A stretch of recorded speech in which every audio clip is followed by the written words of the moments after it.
Hello friends, in this video we are going to discuss about a scientist who gave the concept of gravitation.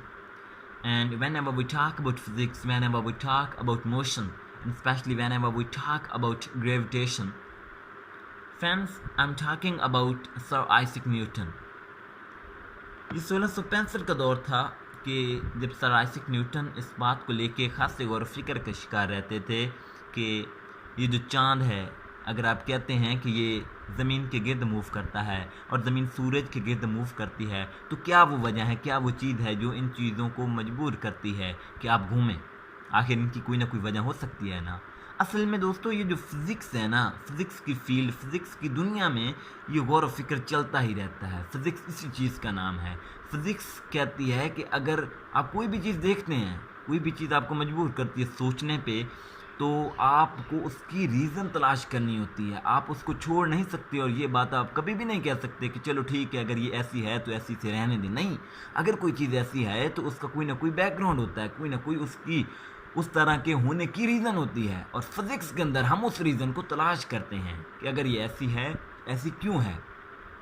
Sir Isaac Newton भी ये सोच रहे थे कि अगर चाँद ज़मीन के गिर्द मूव करता है तो क्यों करता है। इस दौरान सेब के दरख्त से एक सेब का गिरना और ज़मीन पे आना, इस चीज़ को उन्होंने नोट किया, और नोट करने के बाद वो इस चीज़ को लेके फिर से गौर फ़िक्र में चले गए। एक तवील गौर फ़िक्र के बाद वो इस नतीजे पे पहुँचे कि जो चीज़ चाँद को मजबूर करती है ज़मीन के गिर्द घूमने पे, और जिस चीज़ ने मजबूर किया इस सेब को ज़मीन पे गिरने को, तो ये इन दो चीज़ों की वजह सेम ही है। और उन्होंने कहा कि ज़मीन के अंदर हाँ कोई ऐसी फोर्स है जिसने सेब को भी अपनी तरफ खींचा और जो चाँद को भी मजबूर करती है अपने गिर्द मूव करने पे। अब ये बात उन्होंने कह दी, लेकिन साथ में उन्होंने कहा कि नहीं, इसका मतलब है ये नहीं है कि ज़मीन के अंदर कोई ऐसी चीज़ है जो खींचती है, बल्कि उन्होंने कहा कि अगर ज़मीन के ऊपर भी को दो बॉडीज़ पड़ी हैं तो वो भी एक दूसरे को एक फोर्स से खींचेंगी, जिसको उन्होंने कहा कि every two objects in the universe attract each other with the force which is directly proportional to the product of their masses and inversely proportional to the square of distance between them. उन्होंने कहा कि अगर ज़मीन के ऊपर दो आपके पास bodies पड़ी हैं, जिसको मैं कहता हूँ कि एक बॉडी का मास m1 है, दूसरी का m2 है, इन दोनों के दरमियान डिस्टेंस r है, तो उन्होंने कहा कि मैथमेटिकली इसका रिलेशन ये बनेगा, f is directly proportional to the m1 m2 and f is inversely proportional to the square of the distance between them, which is r. So by combining these two equations, f is directly proportional to this, and g here is gravitational constant, which is equal to 6.67 cross 10 की power minus 11 Newton metre का square kilogram inverse का square. दोस्तों, अब तक तो मैंने बात की कि ज़मीन के ऊपर कोई दो बॉडीज़ हैं मेरे पास, ये जो दो बॉडीज़ हैं, और मैं इन दोनों के दरमियान ये जो एक दूसरे के ऊपर ग्रेविटी की फोर्स लगाती हैं, मैंने उसकी बात की।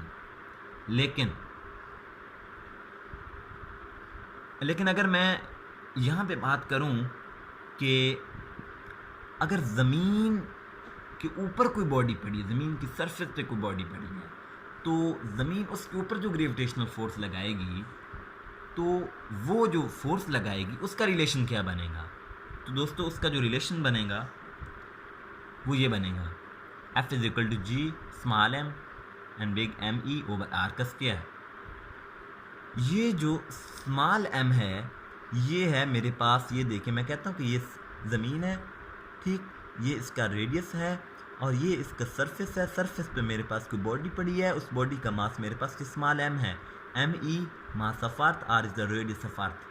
सो मेरे पास gravitational force between the body and earth जो रिलेशन बनता है वो ये बन जाएगा। और अगर मैं जानता हूँ जी मेरे पास ग्रेविटेशनल कांस्टेंट है, उसकी वैल्यू m, मेरे पास अगर ये मुझे पता है कि मेरे पास यहाँ पे जो बॉडी पड़ी उसका मास कितना है, वो रेडियस ऑफ अर्थ का भी मुझे पता होता है, और आप जानते होंगे मास ऑफ अर्थ का भी पता है। अगर इन तमाम चीज़ों की वैल्यू यहाँ पे हम पुट करें, हम निकाल सकते हैं इस बॉडी के ऊपर अर्थ की जानिब से कितनी ग्रेविटेशनल फोर्स लग रही है। दोस्तों, आप जानते होंगे जो मास ऑफ अर्थ होता है वो कितना होता है, तकरीबन हर बंदा जानता है 6 क्रॉस 10 की पावर 24 किलोग्राम मास ऑफ अर्थ होता है। लेकिन ये होता कैसे है, कैसे इसको निकालते हैं, ये यहाँ पे आप देखें। तो न्यूटन ने जब इतनी बातें सारी बताई तो वहाँ पे उन्होंने एक और चीज़ भी बताई। उन्होंने कहा कि जैसा कि आप कहते हैं कि हर चीज़ की कोई ना कोई अथेंटिक रीज़न होती है, कोई सॉलिड इसकी वजह होती है। तो हमारा जो वेट है, दरअसल ये वेट ग्रेविटेशनल फोर्स की वजह से होता है। अगर हम ग्रेविटेशनल फोर्स से दूर चले जाएं, जैसे जैसे ग्रेविटेशनल फोर्स कम होती जाएगी, हमारा वेट कम होता जाएगा, हमारा वज़न कम होता जाएगा। हमारे वज़न की वजह ये जो ग्रेविटेशनल फोर्स होती है, अगर ये ग्रेविटेशनल फोर्स हमारे वज़न की वजह है तो हम जानते हैं W = mg होता है। तो मैं कह लूँगा अगर ये वजह है तो F = W होगा। और यहाँ पे मैं जानता हूँ कि F मेरे पास, ये जो ऊपर का रिलेशन हमने पहले डिस्कस किया ये वाला, तो ये यहाँ पे आ जाएगा यहाँ पे, और W = mg = F। सो यहाँ पे इसकी वैल्यू पुट की। अब स्मॉल m से स्मॉल m कैंसिल हो जाएगा एंड G = ये। अब G तो ग्रेविटेशनल कांस्टेंट है। अब ये G क्या है? अब ये जो G है फ्रेंड्स, ये है ग्रेविटेशनल एक्सेलरेशन। इसकी वैल्यू तो कांस्टेंट रहती है, लेकिन इसकी वैल्यू कांस्टेंट नहीं रहती, ये वैल्यू चेंज होती रहती है। अगर आप ज़मीन के सरफेस से ऊपर जाएं या अंदर आएँ, ये वैल्यू चेंज हो जाएगी। लेकिन अगर हम सरफेस पे बात करें तो ये मैक्सिमम होती है सरफेस पे। सरफेस से जब भी आप हटने की कोशिश करेंगे ये वैल्यू चेंज होगी, कम हो जाएगी। सरफेस पे इसकी वैल्यू होती है अराउंड अबाउट 10 मीटर/सेकंड स्क्वायर। अब यहाँ से अगर हम ME निकालें तो ये आ जाएगा ME। R हमें रेडियस ऑफ अर्थ पता है, यहाँ पे पुट किया। G की वैल्यू जो मैंने बताई सरफेस पे, उसके अलावा G ग्रेविटेशनल कांस्टेंट की वैल्यू का भी हमें पता था। तो इन तमाम को कैलकुलेट करने पे हम इस नतीजे पे पहुँचे कि जो मास ऑफ अर्थ होता है वो होता है 6 क्रॉस 10 की पावर 24 किलोग्राम। अब ये तो आपको पता चल गया होगा कि अगर कोई भी दो बॉडी ज़मीन के ऊपर भी पड़ी हैं तो उनके दरमियान ग्रेविटेशनल फोर्स कैसे कैलकुलेट कर सकते हैं। इसके अलावा ज़मीन के सरफेस पे कोई बॉडी पड़ी है तो ज़मीन और उसके दरमियान ग्रेविटेशनल फोर्स कैसे फाइंड कर सकते हैं, ये प्रीवियस में हम डिस्कस कर चुके हैं और आप इस काबिल हो चुके हैं कि आप इस चीज़ को आप कैलकुलेट कर सकें। लेकिन अगर यहाँ पे मैं बात करूँ कि अगर ज़मीन के सरफेस पे नहीं कोई बॉडी पड़ी बल्कि सरफेस से ऊपर है, और यहाँ पे आप देखिए मैं कहता हूँ कि ये सरफेस है और सरफेस से ऊपर कोई हाइट h है जिसको मैंने h कहा है, और बॉडी मेरे पास उस हाइट पे पड़ी है। अब मैं कैलकुलेट करना चाहता हूँ इस हाइट h से लेके इस बॉडी और अर्थ के दरमियान जो ग्रेविटेशनल फोर्स है, अब मैं इसे कैलकुलेट करना चाहता हूँ। तो इसे मैं कैसे करूँगा? दोस्तों हमने पीछे ही देख लिया था कि जो G की वैल्यू होती है वो ये रिलेशन होता है, सॉरी ये रिलेशन नहीं होता बल्कि उसका जो रिलेशन होता है वो ये होता है G = ये रिलेशन होता है इसका। लेकिन अगर आप बात करेंगे किसी बॉडी की जो सरफेस से हाइट h पे पड़ी है तो उसके लिए ये रिलेशन हो जाएगा।